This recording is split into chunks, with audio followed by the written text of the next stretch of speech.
जलाराम चौक हत्याकांड का 12 घंटे में खुलासा।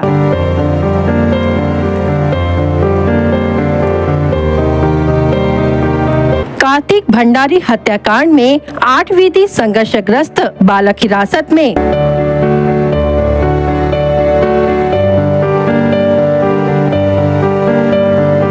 पुराने विवाद की रंजिश में की गई हत्या।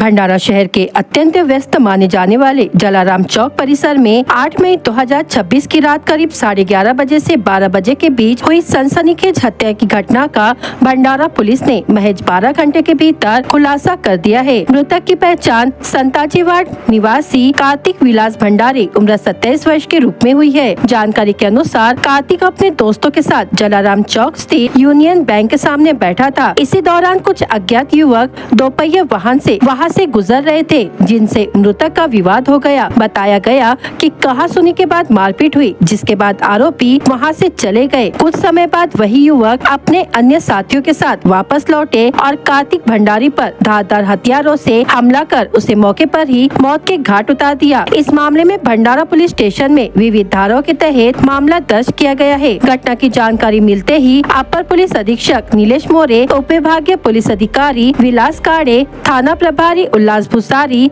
तथा स्थानीय अपराध शाखा के पुलिस निरीक्षक शिरीष भालेराव ने घटनास्थल पहुंचकर जांच शुरू की। प्राथमिक जांच में सामने आया कि यह हत्या पुराने विवाद की रंजिश में की गई। पुलिस जांच में पता चला कि अप्रैल 2026 में मृतक का अम्बेडकर वार्ड चांदनी चौक क्षेत्र के कुछ युवकों से विवाद हुआ था, जिसका बदला लेने के लिए इस वारदात को अंजाम दिया गया। पुलिस ने तुरंत विशेष टीमों का गठन कर गोपनीय जानकारी के आधार पर कार्रवाई करते हुए मामले में 8 विधि संघर्षग्रस्त बालकों को हिरासत में लिया है। फिलहाल मामले की आगे की जांच जारी है। दिनांक 7 मे 2026 रोजी रात्री उशिरा साधारणतः 11:30 ते 12 वाजताच्या दरम्यान पोलीस स्टेशन भंडाराच्या हद्दीमध्ये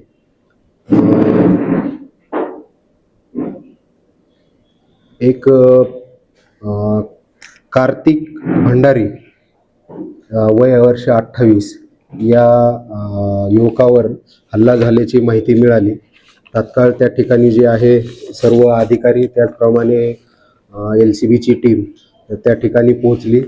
त्यामध्ये पोलीस स्टेशन भंडारा येथे CR नंबर 1058/2026 त्याच्यामध्ये कलम 103(1), 189(4), 190, 191(2) आणि 191(3) भारतीय न्याय संहिता या अन्वये गुन्हा दाखल करून तात्काळ जे आहेत पोलीस स्टेशनच्या 2 टीम आणि LCBच्या 3 टीम अशा 3 टीम तयार करून घटनास्थळावरून खबरी यांच्याकडून माहिती प्राप्त करून जे आहेत एकूण 8 विधी संघर्ष बालक जे आहेत ते ताब्यात घेण्यात आलेले आहेत। त्यामध्ये पुढील तपास जो आहे पोलीस निरीक्षक उल्लास भुसारी हे करत आहेत। याच्यामध्ये यांचे जे आहे यापूर्वी एप्रिल महिन्यामध्ये देखील मृतक जे आहे आणि जे विधी संघर्ष बालक आहेत त्यांच्यामध्ये मारामारीची घटना झाली होती। त्यामध्ये देखील पोलिसांनी त्यावेळी गुन्हा दाखल केला होता।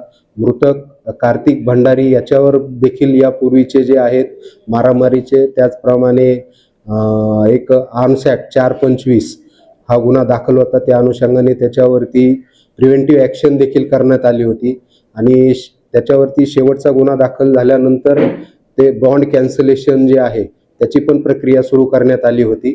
मृतकाचं देखील त्या ठिकाणी पूर्वीचे गुन्हे दाखल होते आणि जे विधी संघर्ष बालक आहेत त्यांच्यावर देखील 8 पैकी 5 जे विधी संघर्ष बालक आहेत त्यांच्यामध्ये एप्रिलमध्ये वाद झाल्यावरून त्यांच्यावर जे आहे गुन्हा दाखल करण्यात आलेला होता।